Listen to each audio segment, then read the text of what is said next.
আংশিকভাবে কাতার সরকার দ্বারা অর্থায়িত ২৪ ঘণ্টায় ইংরেজি ভাষায় সংবাদ চ্যানেল আল জাজিরা সম্প্রতি ক্ষমতাচ্যুত আওয়ামী লীগের প্রত্যাবর্তন নিয়ে একটি প্রতিবেদন প্রকাশ করেছে, যেখানে উঠে এসেছে এতটা রক্তক্ষয়ী আন্দোলনের পরেও আদৌ কি আওয়ামী লীগের দল হিসেবে ঘুরে দাঁড়ানো সম্ভব।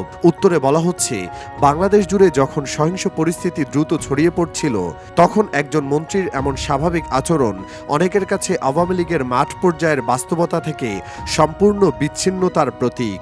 এরপর এক ধাক্কায় শেখ হাসিনার সরকার, যাকে কর্তৃত্ববাদী ও নৃশংস বলে অভিযুক্ত করা হয়, ছাত্রদের নেতৃত্ব হওয়া এক গণ অভ্যুত্থানের মাধ্যমে ক্ষমতাচ্যুত হয়। এই বিদ্রোহ ৫ই আগস্ট শেখ হাসিনা ভারতে পালিয়ে যাওয়ার মাধ্যমে শেষ হয়। তাতে অন্তত ৮৩৪ জন প্রয়াত হয় বলে সরকারি হিসেব মতে বলা হয়। আরও ২০,০০০ জন আহত হয়েছে, এর মধ্যে নারী ও শিশুরাও রয়েছে। এর মাধ্যমে শেখ হাসিনার ১৬ বছরের শাসনের পর্দা নামে। এখনও আওয়ামী লীগ নিজেদের পুনর্গঠন করতে লড়াই করছে। যদিও দলের অভ্যন্তরে স্পষ্ট বিভাজন তৈরি হয়েছে, সেই সাথে সাধারণ জনগণের কাছে আওয়ামী লীগ মানেই ফ্যাসিজমের প্রতীক হয়ে দাঁড়িয়েছে। এই দলের ভবিষ্যৎ অন্ধকার হওয়ার আরেক কারণ, অনেক আওয়ামী লীগ নেতা এখনও দায় এড়ানোর চেষ্টা করছেন।